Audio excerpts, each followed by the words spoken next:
Hello! Welcome to all our listeners and viewers around the world. My name is MK Smith. And I'm Bassam Haddad, and this is Live with ASI, episode 2.3.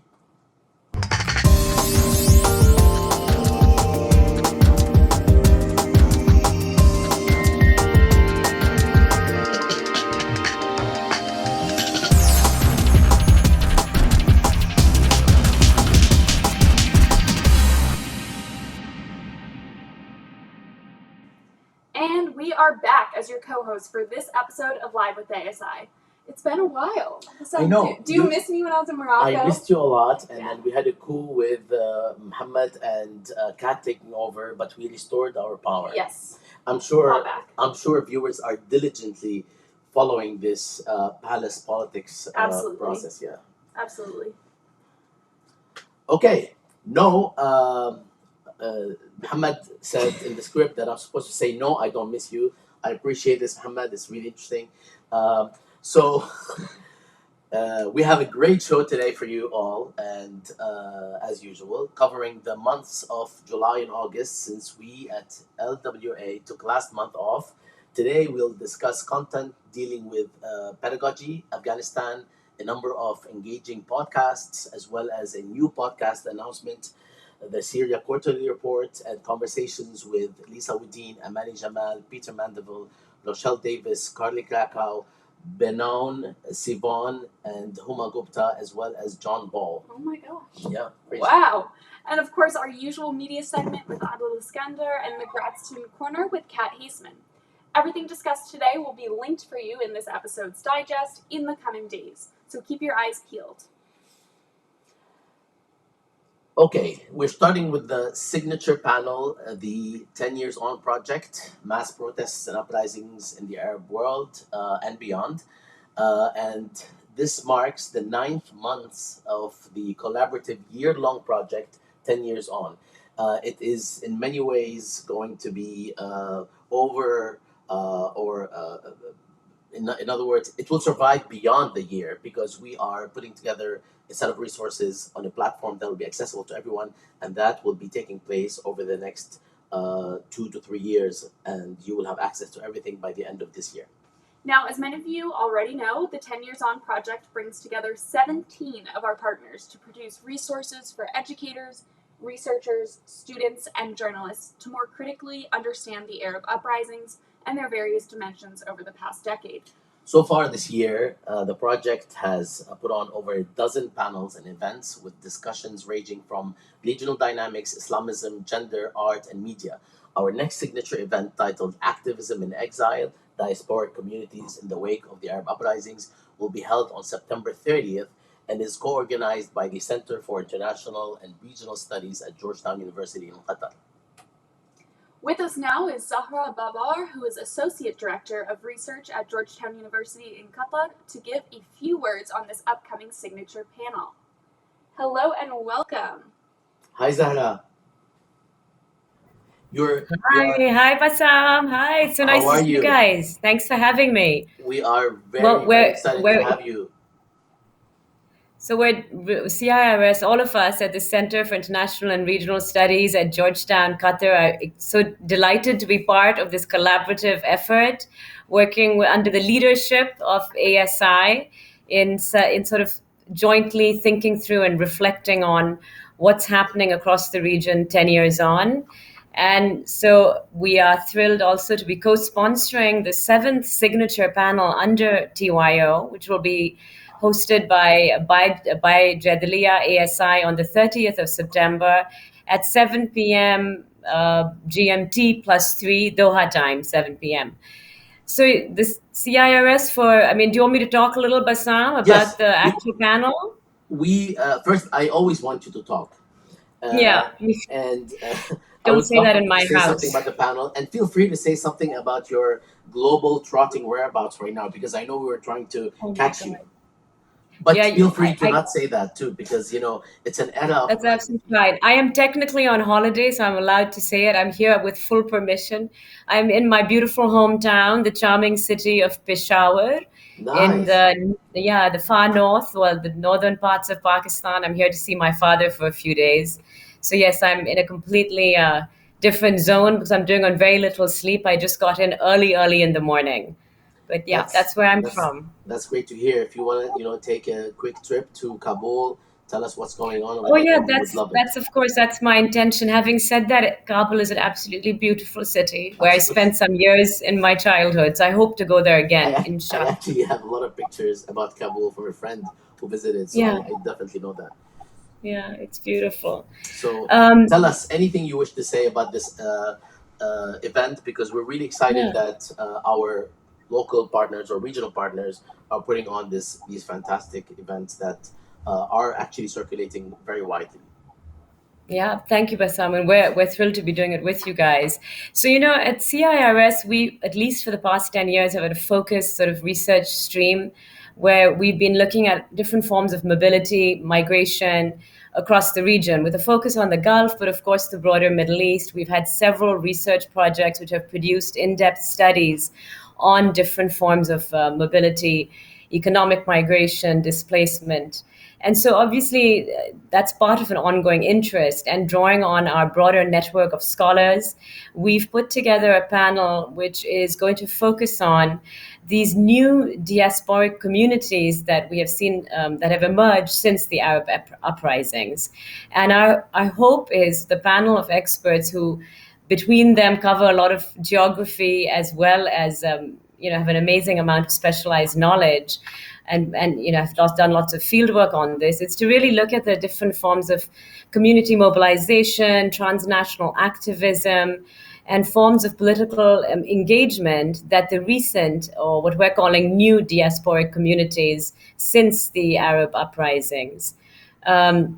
And so we're hoping one of the key things they might all help us think through is there something really new about these communities?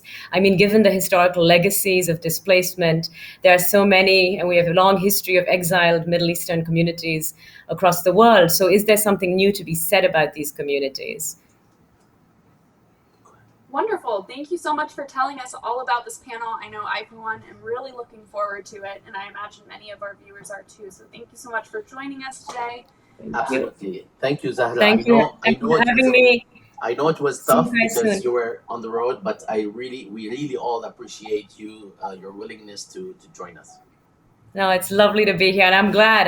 It's despite being in the margins of the world at the moment, I'm very happy that I can be part of this conversation. Thanks for having me. Enjoy the rest of the day. And enjoy your time. Bye. Bye. Now, I think we're all excited for this panel, but in the meantime, we're very lucky to have with us Lisa Wedeen, who has been involved in the 10 Years On project in crucial ways from the very beginning. Welcome, Lisa.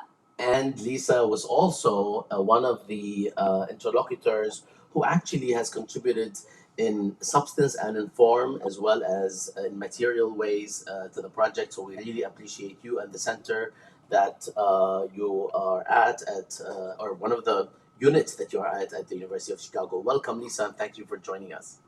Thank you for having me. I appreciate it. So Bassam, as you said, I've been on and co-organized several panels. MK, you mentioned this too, since we began these conversations in January.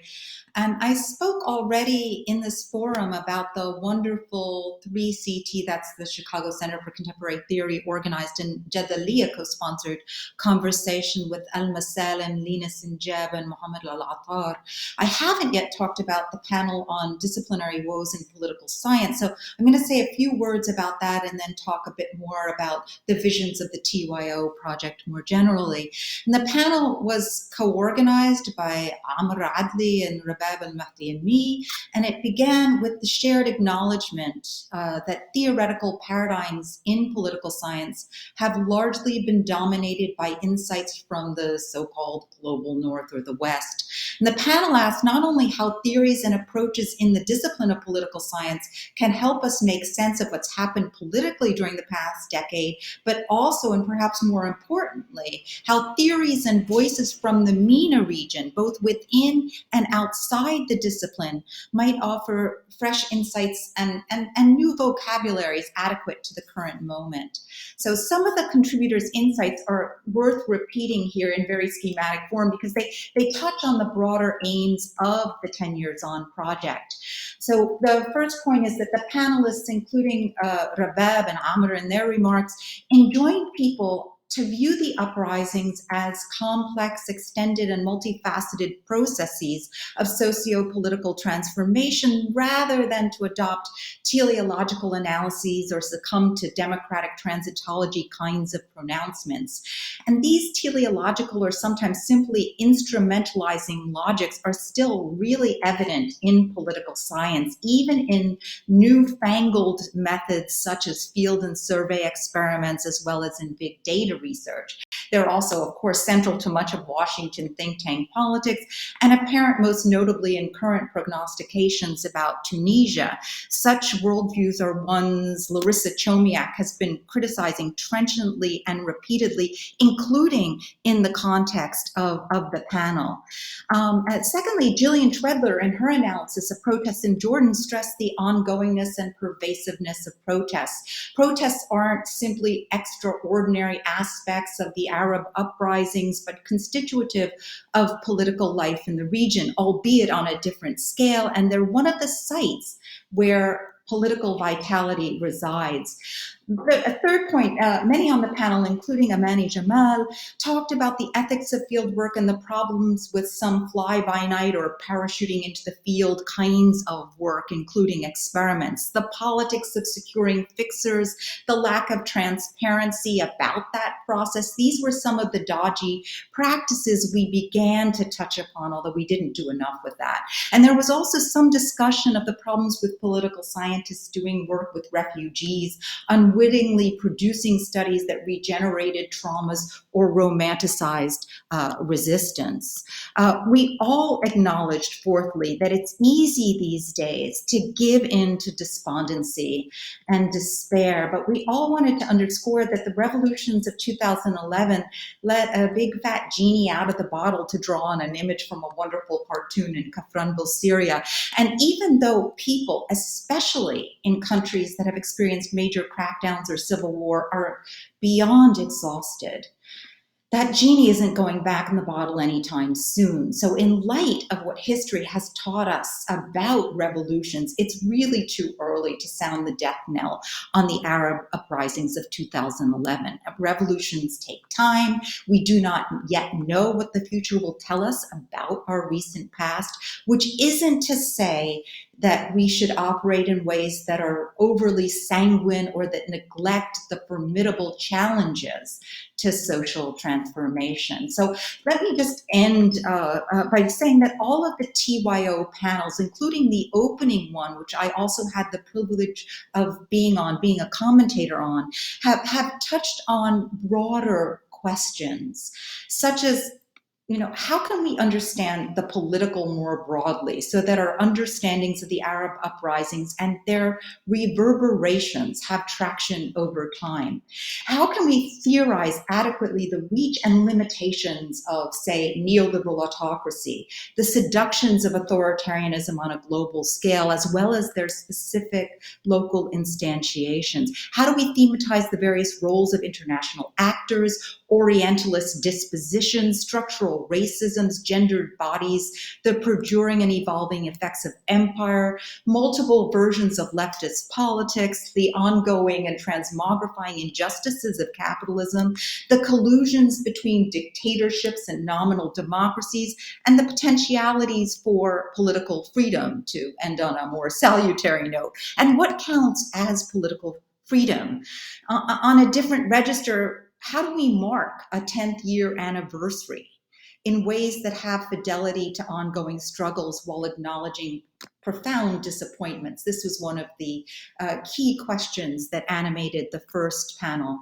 What counts as an archive in this context, as evidence? What are the particular approaches to knowledge production that need to be revamped, dismissed, or even outright rejected, given the invitations and impediments to thinking creatively in the contemporary era? So in other words, as organizers of TYO panels, I think, and correct me if I'm wrong, Bassam, but we continue to be interested in navigating the complex relations between theory and practice, and to think anew about the ways in which the uprisings can continue to illuminate that relationship.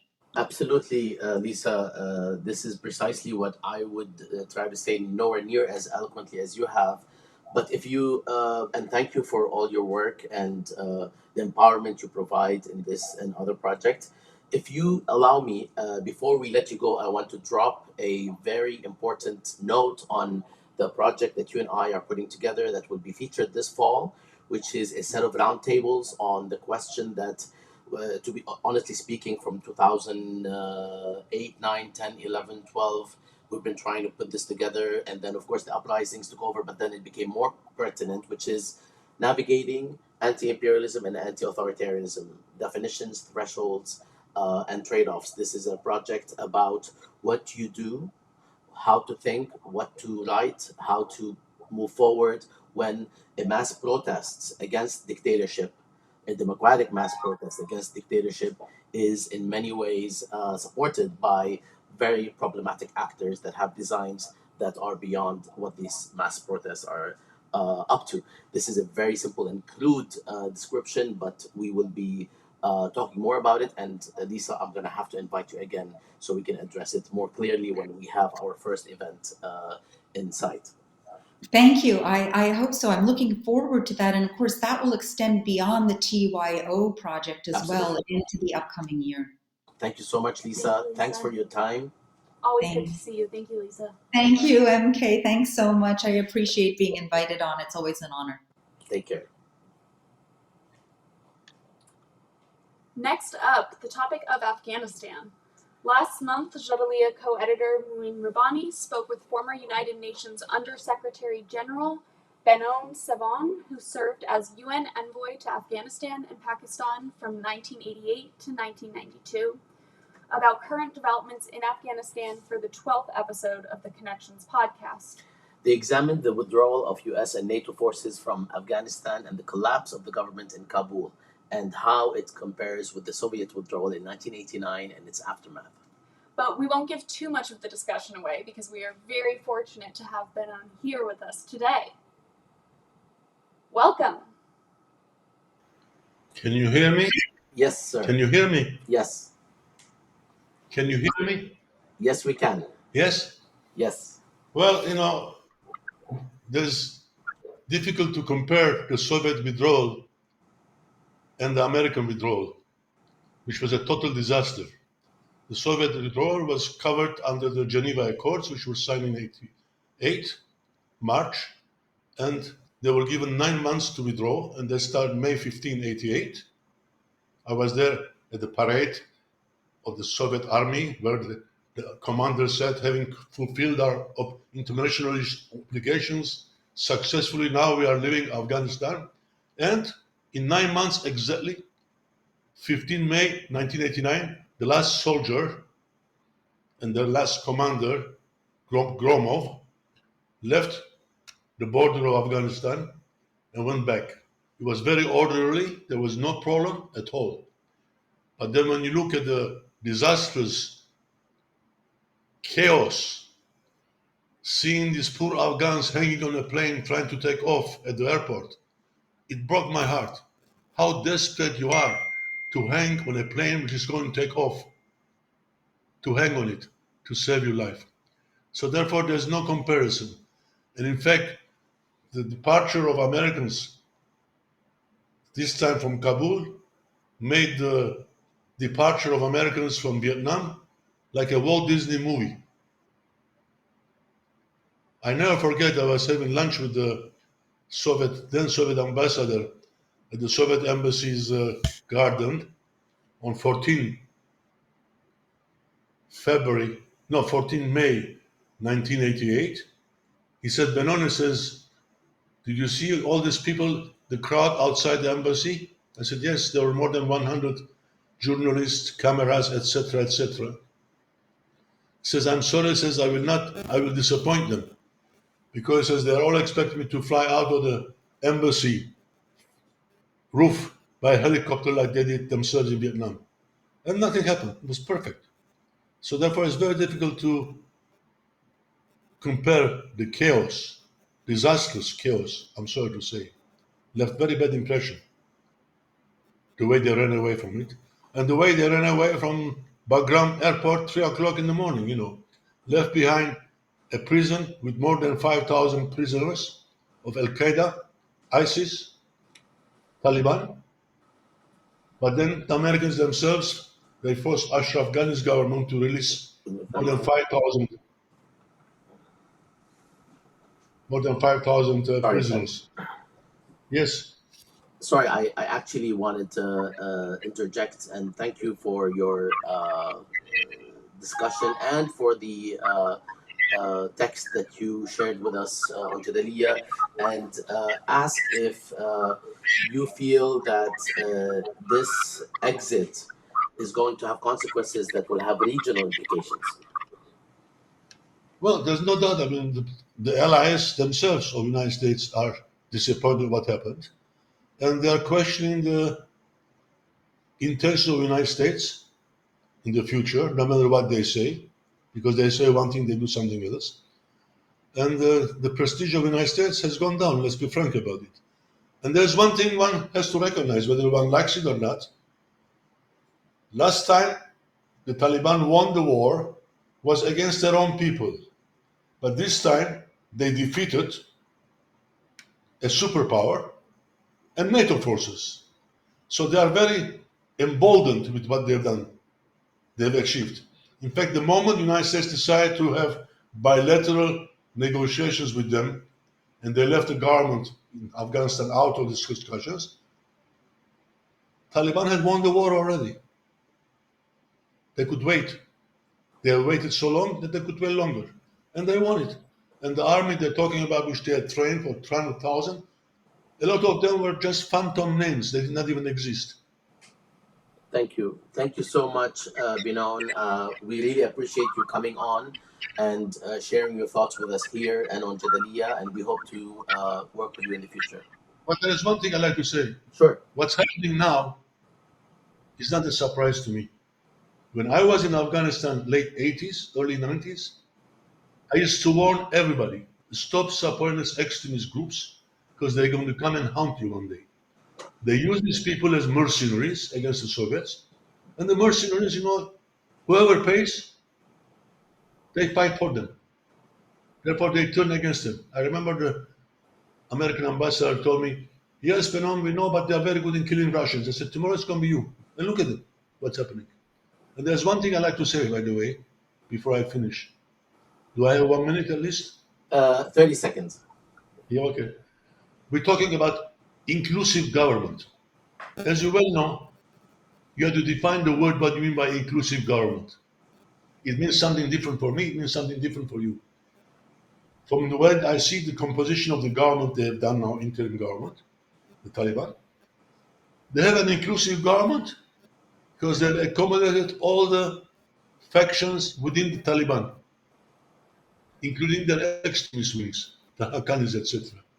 So therefore, when we say inclusive government, one has to be very careful how we define the word inclusive. Thank you. Thank you so much.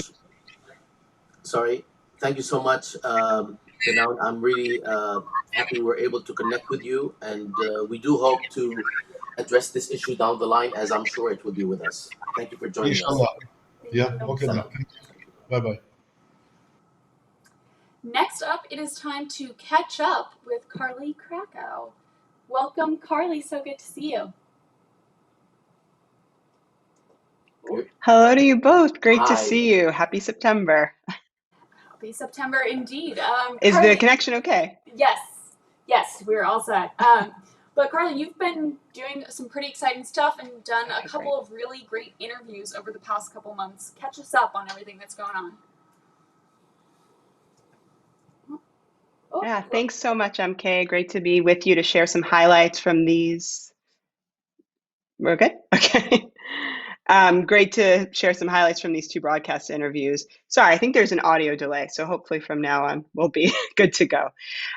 One was an interview that aired at the start of the summer with Afra Nasser. She is the Yemen researcher at Human Rights Watch and an Independent Press Freedom Award-winning journalist. We actually got to air a short clip from that in an earlier episode of Live with ASI at the start of summer, and now people can check out the whole thing. It's traveled really far with a lot of viewers, and I think that speaks to how hungry viewers are for critical, in-depth analysis of the situation in Yemen. And Afra is the perfect person to provide that. We talked about the humanitarian conditions and what to expect from the Biden administration. And she also complicated the often oversimplified narrative about the war and the different roles of the US and Saudi Arabia and the Houthis and so on. So it was a real pleasure to conduct that interview. Secondly, just a few weeks ago, we aired my interview with Palestinian filmmaker Hind Shafani, who is a wonderful independent filmmaker, writer, and poet. She was the co-writer and editor for The Present, the Oscar-nominated and BAFTA-winning short Palestinian film that came out last year. I had the pleasure of reviewing that for Jadaliyya last December. And we talked about The Present as well as Hind's wider body of work. I really loved hearing about, for example, her film Trip Along Exodus, a feature-length documentary, which focuses on Palestinian political history through the eyes of her father, Elias Shafani, who was a PLO leader and scholar. She conducted phone interviews with her dad while he was based in Syria in 2011. So it's really just an interesting cross-section of topics after she was no longer able to visit in person. So you kind of just have different perspectives there, as well as some insights about her forthcoming film, which was made in the Galilee. So I think this interview will be enjoyed by a diverse audience, whether you care a lot about Palestine or you're a cinema nerd or you just want to learn more about these topics as something new. So two brilliant women in these two interviews who I think people can learn a lot from. Wonderful. Thank you so much, Carly. We encourage all of our viewers to check out those two fantastic episodes. They are available on jadaliyya.com, and they will also be linked in this episode's digest, which will be published in the coming days. And we would love for you to be involved in your own podcast, which is going to feature what you have been doing, but it'll be a separate standalone address, basically discussion that addresses current events. So we look forward to seeing more of you. And thanks so much for joining us again as a stalwart member of LWA. Thanks so much, Bassam and MK. Yes, excited for that. These were conducted before that was in the works, but much more to come in the months ahead. So really appreciate being on and great to see you both. Great Thank to see you. you too. Thanks, Carly. See ya. Okay. Next. Ooh. That was fun. Next, we'd like to spotlight the Environment in Context podcast. Last month, the podcast series held a special episode titled Red, Green, and International, Abolition, Geographies, and Environmental Movements. In this episode, Huma Gupta and China Sajadin, it's Adi. China Sajadin discussed abolition, geographies, and environmental movements with the renowned geographer and activist Ruth Wilson Gilmore, who teaches in Earth and Environmental Sciences and directs the Center for Place, Culture, and Politics at the City University of New York Graduate Center. Our very own LWA producer, Mohammed, spoke with Huma earlier this week about this special episode. Let's see what they had to say.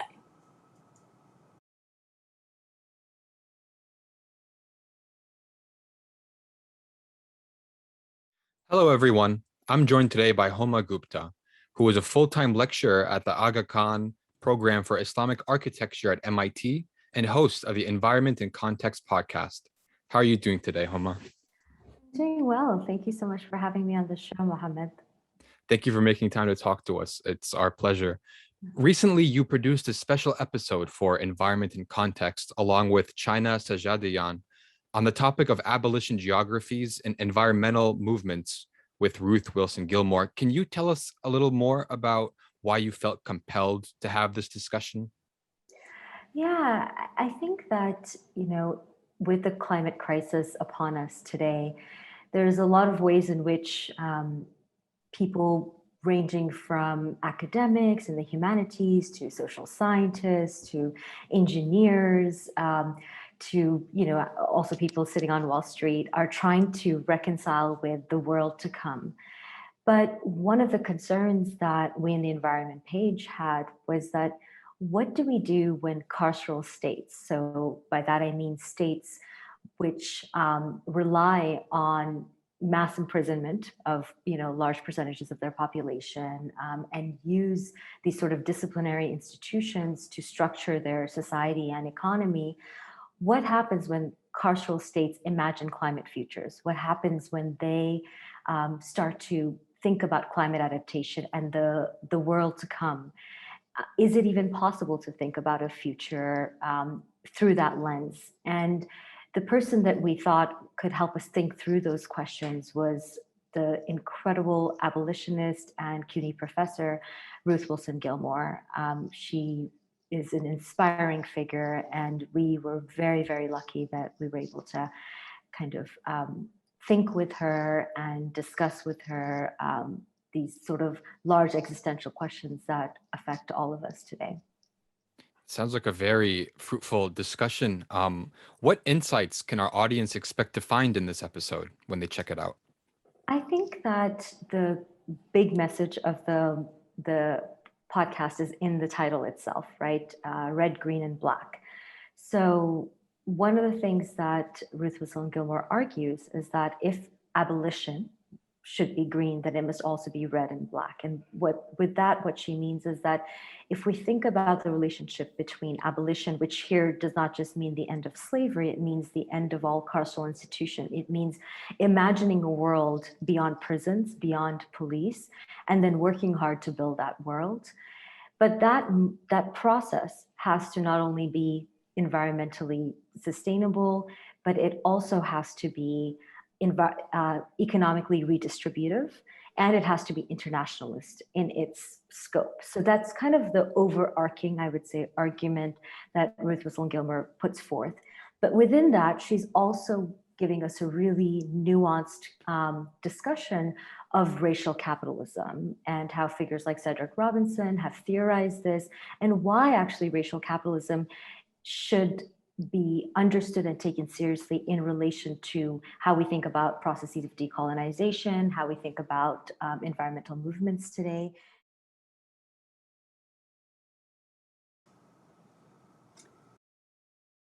That was very informative. Great job, Mohammed. He's back here. We always love to. Thanks, Mohammed. And I'm sure that we will hear more from Huma as we are basically syndicating her podcast, which means we're going to be putting it on various channels and platforms like Spotify and iTunes, as well, of course, as on statushour.com. And now, we probably should go to Mouin. We have a bit of a backup, but let's go to Mouin next. Great. To fill you all in, the Connections podcast that Mouin hosts has had over 13 episodes. Amazing. With tens of thousands of viewers on YouTube, not Facebook, which is much more murky with the numbers. So it's really exciting what Mouin has been doing, and we will invite him to join us right now. كيفك معين؟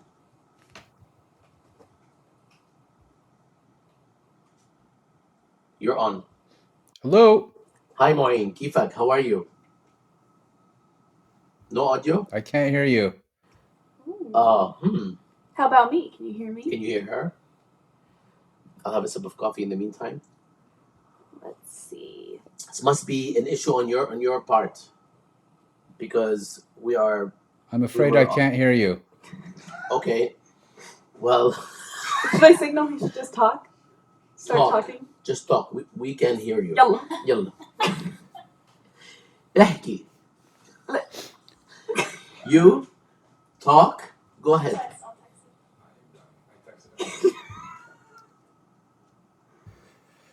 Good. So Connections has been quite busy the past few months. We had 7 episodes in July and August, starting with one on the role of the EU in the Arab-Israeli conflict, featuring Anders Persson and Diana Bhuttu. And then, of course, we had the fascinating interview on Afghanistan, Then and Now, with Benon Sevon. And among the other episodes that we had was one on Lebanon with Jadaliya co-editor Nadia Sbeiti, in which she described in very vivid terms the meltdown of Lebanese state and society during the past year. One on recent developments in Tunisia with Hudam Zioudet, Jeffrey Sachs on the global economy and the challenges of inequality and global warming. And then also, I think, a particularly interesting episode on the broken U.S. asylum system, featuring Basilius Zeno. And most recently, Marwa Fatafta, speaking on the NSO Pegasus scandal and digital espionage more generally. I think they're, all about 45-minute interviews, allowing for a lot of context and detail. And coming up next week, we have Lisa Hajjar speaking on the U.S. torture program and its legacies. And the week after that, Helen Lackner on Yemen. Thank you, Mouin. Yes. You can't hear us, but and if you have any follow-up questions, I unfortunately Yes, can't hear them. I don't know what's cannot wrong see us or with the hear audio. Because can you hear us? Okay. No, thank you very much, Mouin. I don't know what's going on with your speakers, but we will see you next time. Bye-bye. I have no idea what you're saying. I'm going to hang up. A Bye. nice family game night of charades because Thank you we so much. mastered it. Salam. I'm sorry. It must be something on his part. That's right. So we figured it out. Moving on to our bread and butter, pedagogy. This month, the Middle East Studies Pedagogy Initiative, MESPI, released 2 essential readings. For those who are new here, MESPI invites scholars to submit foundational and diverse reading lists on topics pertinent to their research. This month, Sardar Saadi put together an essential readings on the left in Kurdistan, and Rochelle Davis published a list on refugees and forced displacement.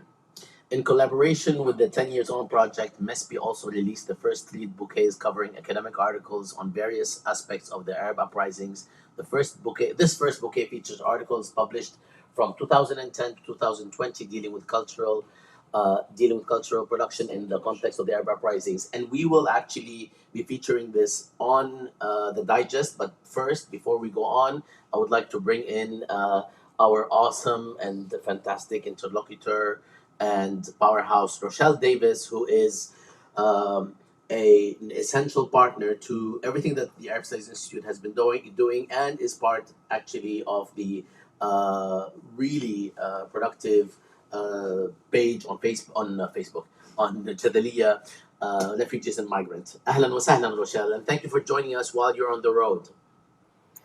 Thank you. Can you hear me? We can hear you. It's perfect. The image is perfect. The audio is amazing. I mean, maybe we should plan this. Well, I'm standing outside a post office with a car dealership behind me, so I feel like I should have a live from I'll send you one. Somewhere in the heartland.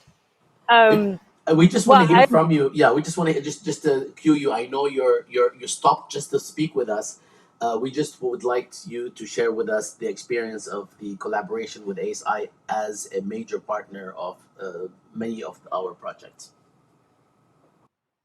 So I was the director of the Center for Contemporary Arab Studies for 3 years, and I finished that a year ago, but I've been a professor at Georgetown for 16 years. And I think one of the really exciting things for me as a professor at the Center for Contemporary Arab Studies has been the work with ASI in all of its various components, because a long time ago, back in the 1990s, Bassam, you and other Masters of Arab Studies students, I know Nadia Sbaiti and Shireen Sayyali were part of all of that.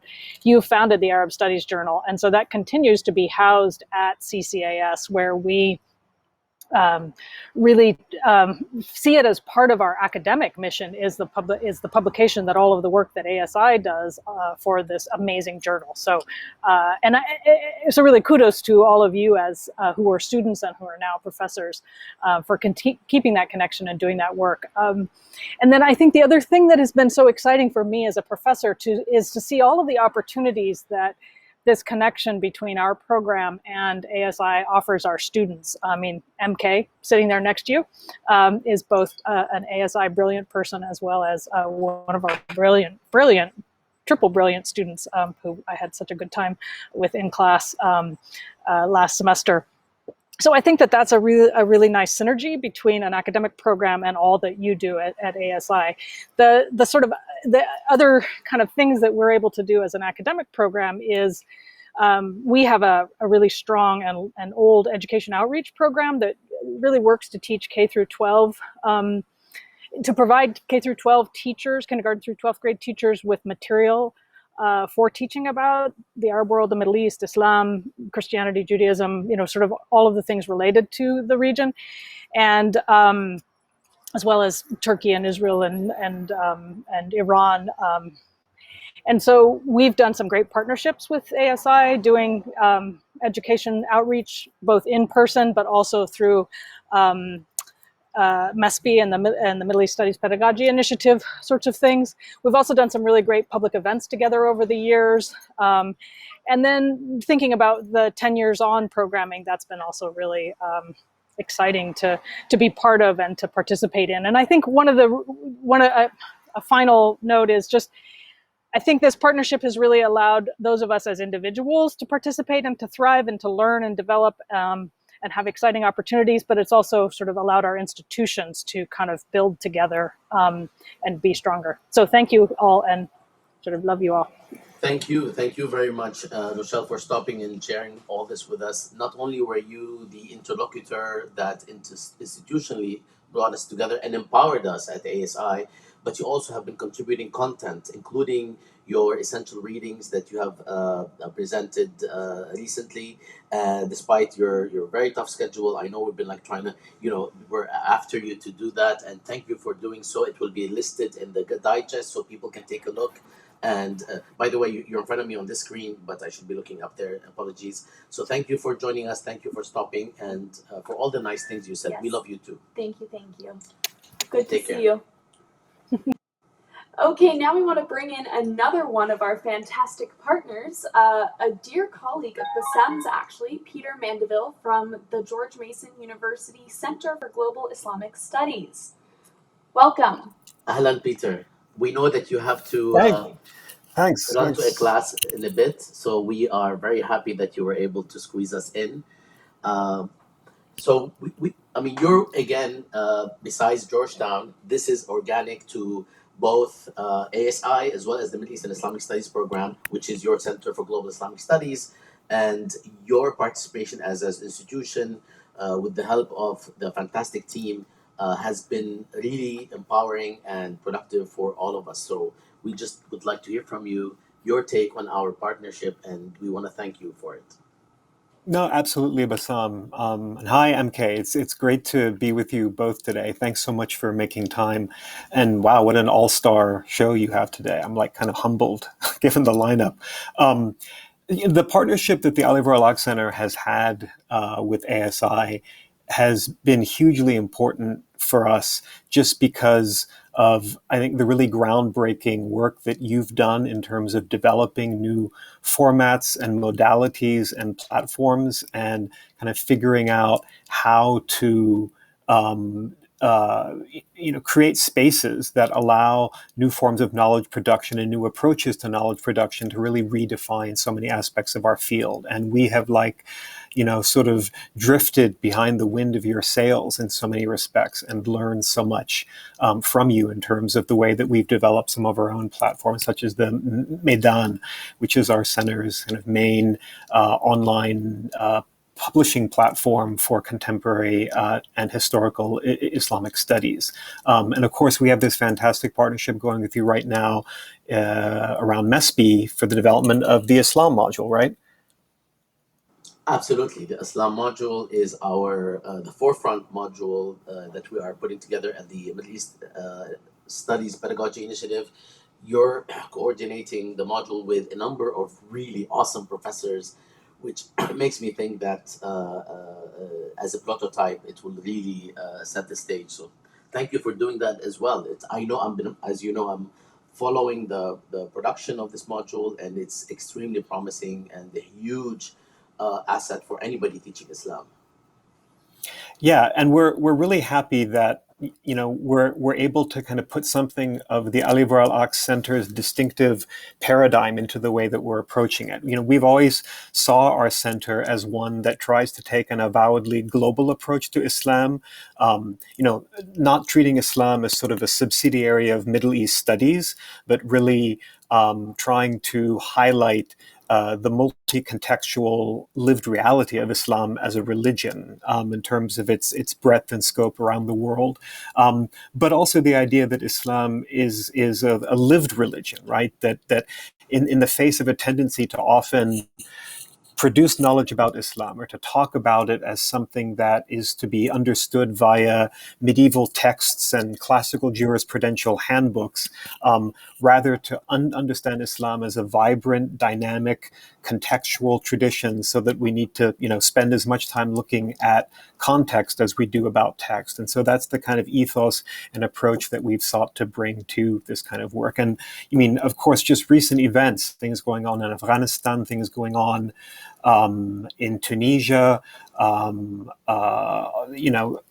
sorts of events around the world, I think are sort of once again prompting a surge of interest on the part of instructors to help their students engage with some of the questions that come up. And so we're really trying to build it around those kinds of questions that instructors and professors are trying to engage through their classroom teaching and syllabi.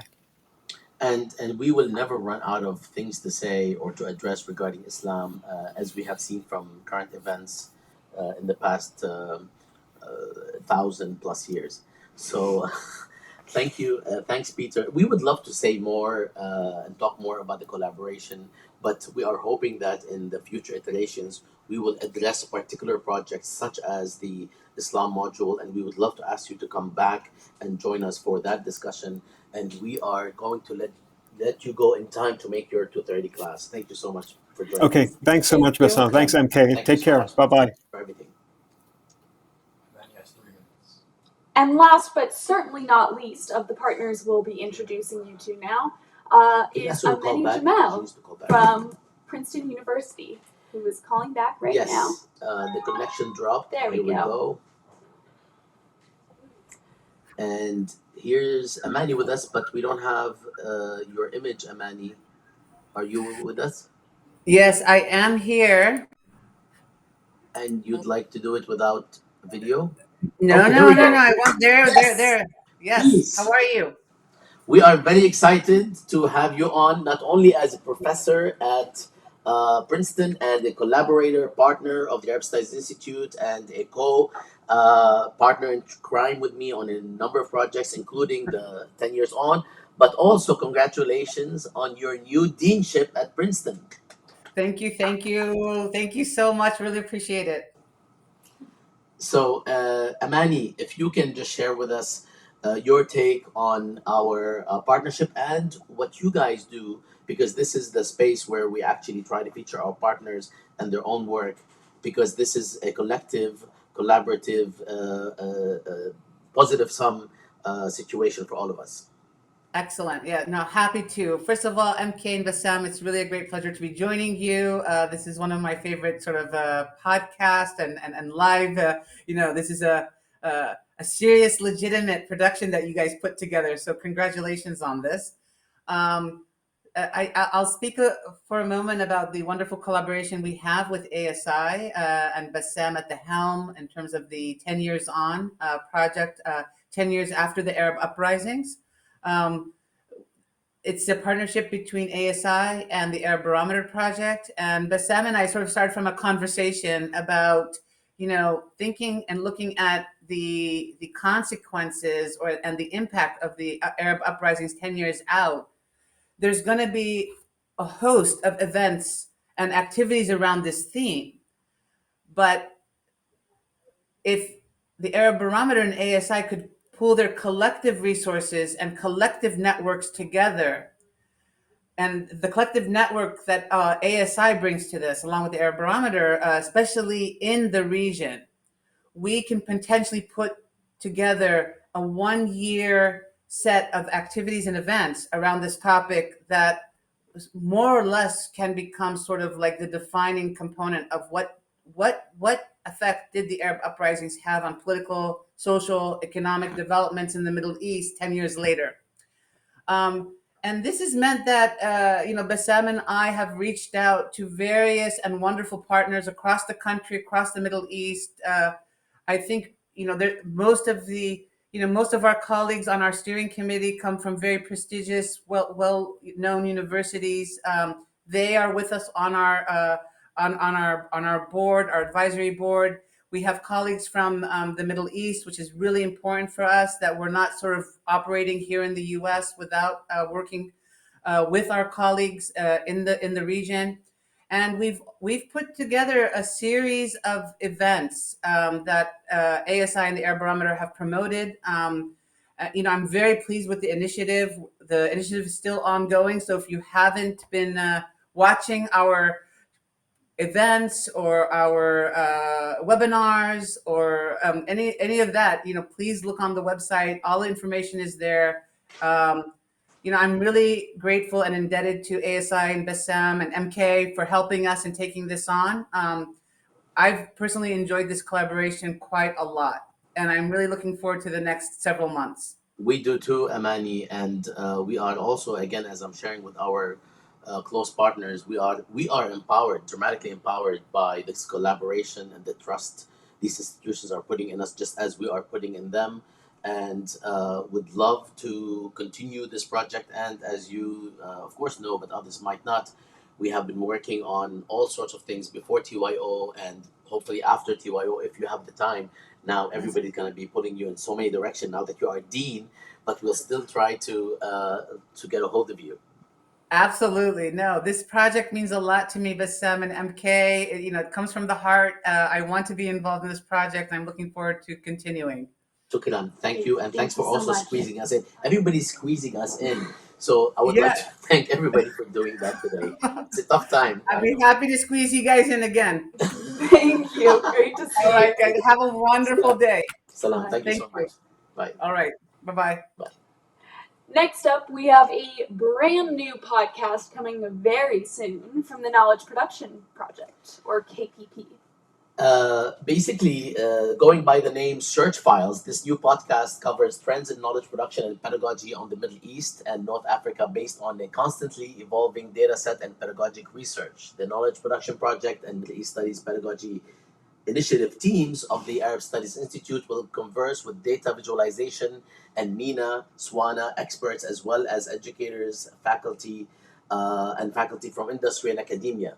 We will be interviewing faculty who teach survey, intro, and other courses, as well as people behind the scenes, past and present, who gather the records that make it possible to critically analyze trends in knowledge production. Be sure to tune in next week, actually, in order to share, for us to share with you the first episode of the Search File podcast, which will feature Wesley Grubbs, who is the lead person at Pitch Interactive Data Visualization Studio, as well as Professor Hatem Al-Hibri, who teaches film and media studies at George Mason. This will take place on 15 September at 2 p.m. on Wednesday, and it will also be live here on Jadaliya. So I hope you join us for this really exciting, different kind of take on knowledge production, where we feature sources, resources, and all sorts of material that you can use for your classes or simply for learning more about the region. I'll stop. I have already benefited from the new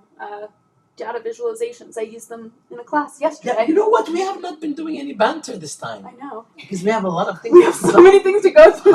You told me how you want me to beat somebody up on text. Oh, maybe that's not... No, that's not good. Okay, sorry. But yeah. Okay.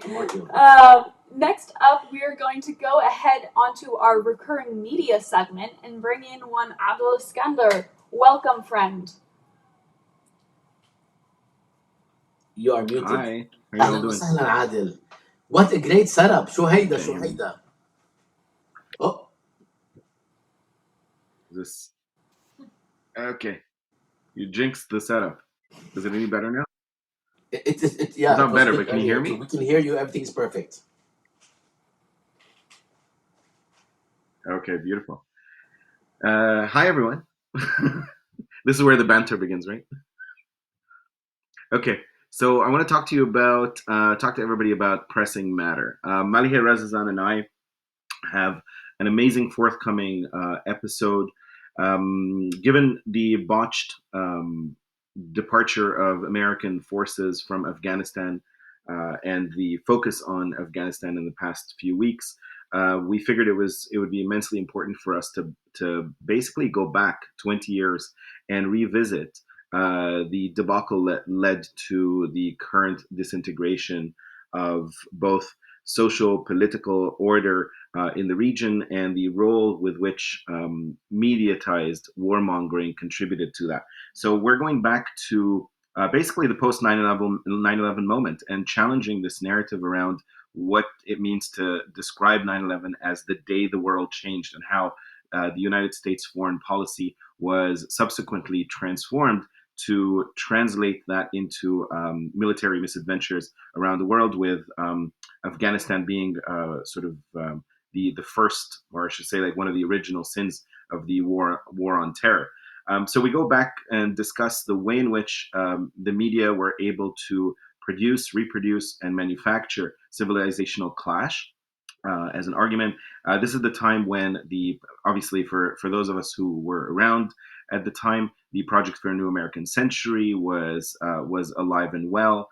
We had Donald Rumsfeld in the defense secretary position, and we had a really sort of attempt at justifying any means possible to subdue and subvert America's adversaries in the world. It was also the time when Fox News was able, for the first time in its very short history, for those who recall, Fox News Channel came into being in 1996. So by the year 2001, Fox News was still in its infancy, but was starting to register some of the highest ratings on cable news. And that was really a function of mass producing both bigotry and warmongering in light of the 9/11 moment. But of course, the Roger Ailes project, that is Fox News Channel, is not the only culprit in this. Quite the contrary. Most American news media at the time followed in suit and walked that same line by agenda setting in such a way that they started beating the drums of war in Afghanistan. And what is now seen as a botched departure started off as a botched military intervention.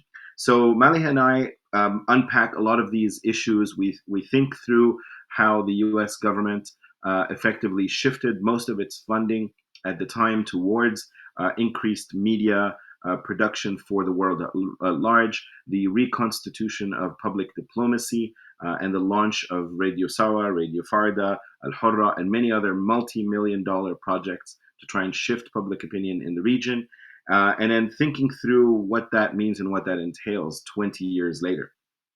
So this is a very heavy episode, admittedly, because of the incredible cost of life that has been that people in Afghanistan have had to endure, with a tremendous amount of camouflaging in the U.S. and Western media. So this is the journey that we're going to take together in this episode, and this is our pressing matter for the month.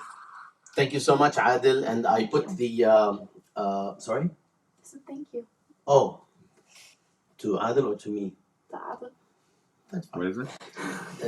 I put we put the producers. There are tons of producers here. We put the picture of or the image of the Pressing Matter podcast to your top left. You probably can see it, and we are eager to watch and follow the next episode. And again, Pressing Matter will also be featured on Spotify, iTunes, and it already is featured on statushour.com. So I hope that we will continue working together, and then we will be sending people to your podcast, because it's one of the ones that I watch regularly when it happens, because of the alternative way of looking at what's going on in the world. Thank you so much, Adel. Thanks for joining us. Thanks for squeezing us in. And thank you for waiting, because we had a lot of folks. Thank you for waiting until we were able to speak with you. Shukran كثير. Thanks to both of you. Appreciate it. Salam. Salam. Why? Next up, we're going to talk about our new Text Out Now page on Jadalia, which has been very busy. We won't have time to go through all of the Newtons in depth today, unfortunately, but we'll highlight a couple. First, James L. Galvin published an edited book titled The Contemporary Middle East in an Age of Upheaval with Stanford University Press. The book addresses what has been called the New Middle East, which the American invasion and occupation of Iraq and the Arab uprising. Well, we lost the script, but that's okay. I'm gonna It's right here. point right here. This is the new text out now that we're referencing. Thank you. Okay, we have a backup script. Okay, so the text deals with the idea of the New Middle East, which the American invasion and occupation of Iraq and the Arab uprisings of 2010,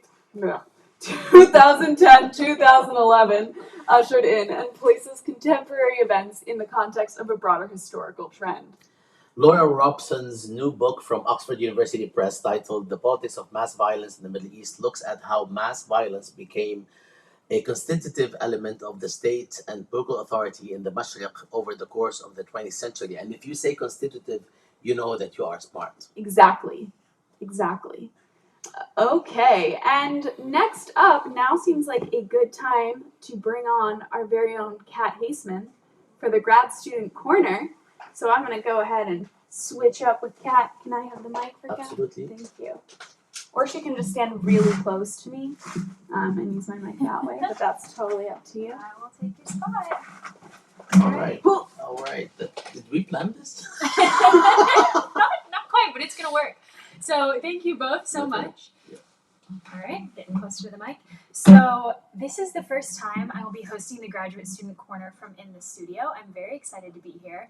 And as most of you know by this point, the Graduate Student Corner is a segment of each episode of LWA that's dedicated to looking at knowledge produced by ASI and its various branches with a special eye towards thinking about what might be pertinent or just interesting to graduate students.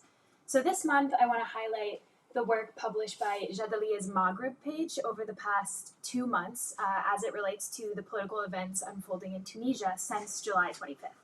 So there's one article that's gained particular traction across the internet, particularly across Twitter, titled Tunisia, Western Pundits or Hot Take Arsonists by Wiem Chetoui.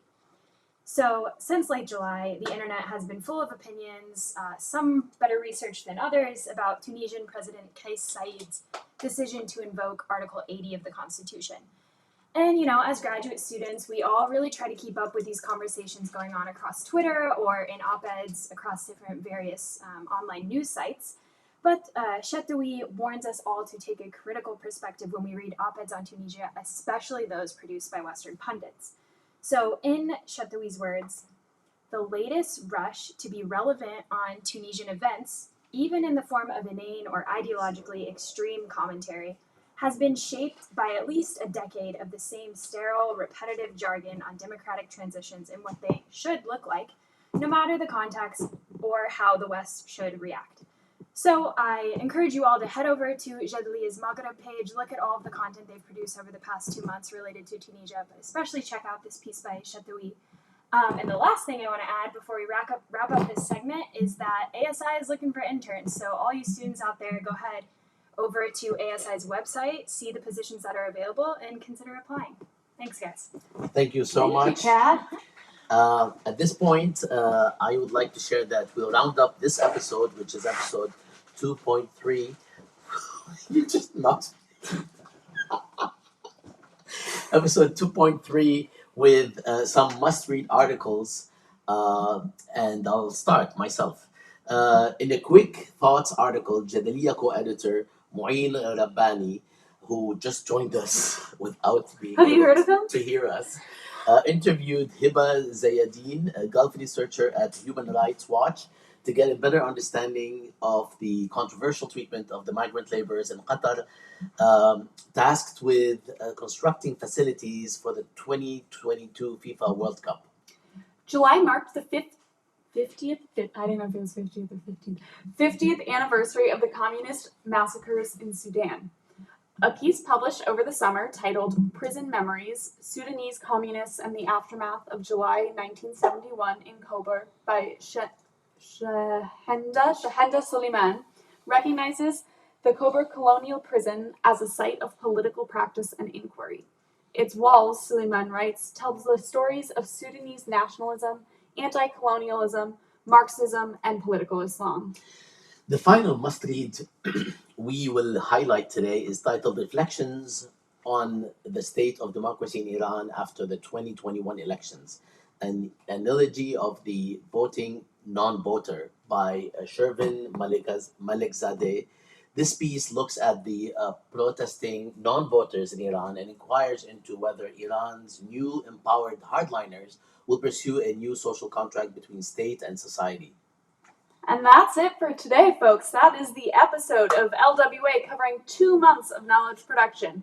Be sure to find all the content mentioned today in our episode digest, which will be published on Jadaliya in the coming days. And also be sure to check out the digest not only on Jadaliya, but also keep an eye out for the new platform where Live in ASI will be hosted.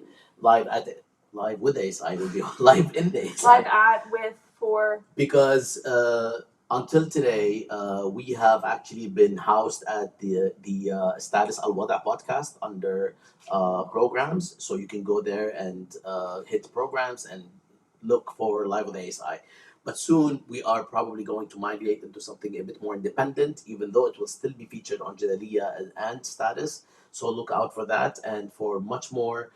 Now that life is back and hopefully the pandemic will be subsiding so that we can share a lot more with you, not just here in the studio, but also on location. Thank you all very much and see you next month.